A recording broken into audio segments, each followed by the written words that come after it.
प्राप्त होगा। वही नर्मदा जी का जल पिए पूरे जीवन तो उसे शिवलोक प्राप्त होता है। ये नर्मदा जी तो गंगा जी से भी ज्यादा पवित्र मानी गई हैं, और नर्मदा नाम इसलिए पड़ा है क्योंकि ये कभी मरती नहीं है महाराज, है ना। कल्प के अंत में भी इनका अंत नहीं है। मार्कंडे ऋषि ही इस धरा पर ऐसे संत हैं जिन्होंने कई कल्पों तक, और अभी भी वह अमर हैं, उनकी मृत्यु नहीं हुई। उन्होंने सारी नदियों में सिर्फ और सिर्फ नर्मदा को ही अपनी आंखों से हर कल्प में देखा है। इसलिए नर्मदा नदी को तो ये भगवान शिव, क्योंकि भगवान शिव के शरीर से नर्मदा का जन्म है, इसलिए इनको कहा जाता है रेवा।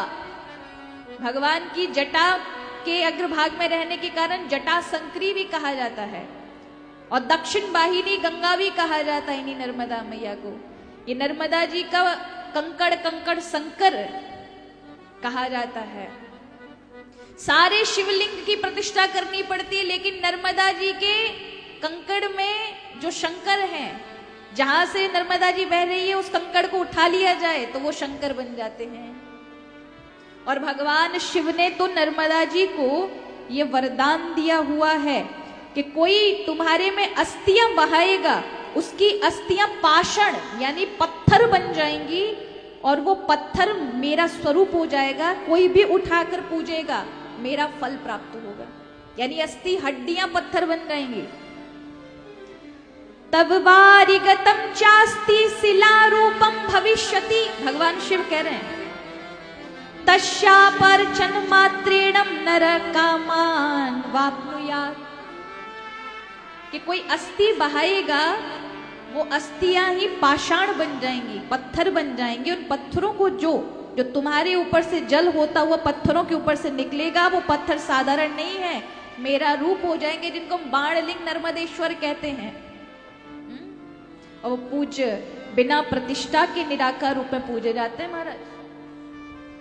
इसलिए माँ रेवा को, नर्मदा जी को बारंबार प्रणाम करें। जिस प्रकार से 3 दिन के अंदर माँ सरस्वती व्यक्ति को पावन कर देती है, पापों से मुक्त कर देती है, यमुना 7 दिन में करती हैं, गंगा जी एक बार में स्नान पान करने से करती है, और नर्मदा जी सिर्फ देखने मात्र से कर देती हैं।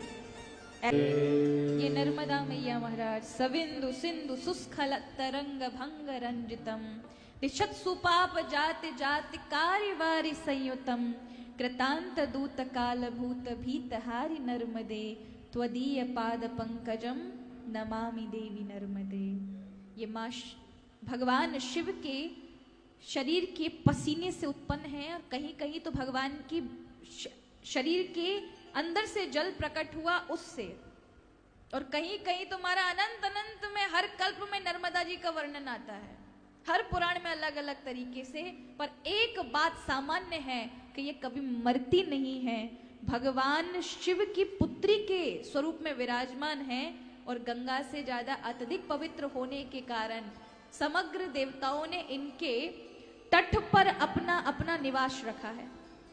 इसलिए सबसे ज्यादा इनकी जो परिक्रमा है वो बड़ी ही लंबी है, 1800 किलोमीटर की है। कितने किलोमीटर की है? 1800। पूरा 1 वर्ष लगता है, कई बार लोग नहीं तो 3-3 साल में लोग पूरा करते हैं। पर आज भी नर्मदा जी के जंगल, नर्मदा जी के परिक्रमा इन भौतिक संसाधनों से थोड़ी दूर होने के कारण आज भी सुरक्षित है, और प्राचीनतम वही जो सतयुग त्रेता युग के जमाने में चीजें होती थी वो आज भी आदिवासियों की तरफ से जब गुजरते हैं नर्मदा जी की परिक्रमा में, तो एक जगह आता है कि जब भील वील आकर सब कुछ लूट लेते हैं, कुछ नहीं रहता, एक वस्त्र भी नहीं। कोई स्त्री होगा उसके साथ तो कुछ नहीं करेंगे, लेकिन पुरुष होगा उनका सब कुछ ले लेंगे, छीन लेंगे। फिर 5 किलोमीटर में फिर सदाव्रत, वहां पर कुछ भंडारे वगैरह सेठों की तरफ से मिलते हैं, वहां फिर से आपको एक नया वस्त्र यानी पुराने जीवन के आवरणों को हटा करके एक नया आपको शरीर दिया जाए, ये उसका एक रूप वहां पर ये प्रथा है कि आदिवासी उस समय वहां जाकर सब कुछ लूट लेंगे आपको, और फिर 5 किलोमीटर में फिर नया सब कुछ मिल जाता है। लेकिन कोई यदि 1 वर्ष या 3 वर्ष नर्मदा जी की परिक्रमा अपनी पूरे नियम के द्वारा लगा ले, तो नर्मदा जी सिद्ध कर देती हैं व्यक्ति को।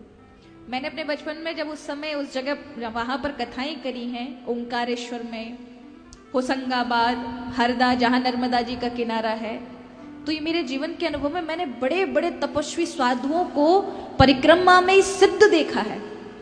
हमारी कथा चल रही थी, एक महात्मा जी परिक्रमा कर रहे थे, वो हर गांव गांव में, उनके पास कुछ नहीं था, फक्कड़ है, पर जिस गांव में बैठ जाएं वहां भंडारा लग जाता था। और वो हर एक गांव में 5 दिन निवास करते थे, 5 दिन 20-20 गांव भोजन कर, और कहां से क्या आ रहा है।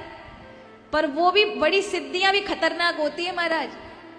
एक महात्मा जी को हमने देखा कि वो 5-5 दिन रुकते थे हर गांव में, सब लोग उनके दर्शन करने जाते थे, बस वो उठा के जो दे दें वही माला माल हो जाए। पर उनकी सिद्धियां ऐसी खराब हुई महाराज, ये दुनिया है ना हमारा, लूट लेती है। संतों को इसी से बचना चाहिए, पर वो नहीं बचा सके अपने को, तो उनके पास केवल एक लंगोटी थी और इतनी सिद्धियां थी, इन दुनिया वालों ने जाकर के 6 महीना उनको ढंगते ना महाराज चैन से रहने दिया। किसी ने गाड़ी दे दी, किसी ने चैन दे दी सोने की, किसी ने 5-5 अंगूठियां दे दी। महात्मा जी जो लंगोटी में थे वो एकदम सेठ बन गए, और बीच में से परिक्रमा छूटी। और एक बार वो हमारी कहीं कथा थी तो लौट कर आए, हमने कहा महात्मा जी आप ये क्या बन गए। पर वो महाराज, उनके पास वो सिद्धि नहीं रही ना। नर्मदा जी को जो किसको प्राप्त होती है, रास्ते में ये सिद्धियां मिल जाती हैं, लेकिन जो पूरी परिक्रमा कर लेता है तो वो सिद्ध बन जाता है, फिर उसको कोई डवाडोल नहीं कर सकता। इसलिए आज भी बड़े बड़े त्यागी तपस्वी सिद्ध महात्मा नर्मदा की भूमि में मिलते हैं, और वैरागी त्यागी महात्मा गंगा की भूमि में मिलते हैं, और भक्ति से ओत प्रोत महात्मा यमुना की धरती में मिलते हैं महाराज। प्रेमी महात्मा, ये इन तीर्थों का अपना महत्व है।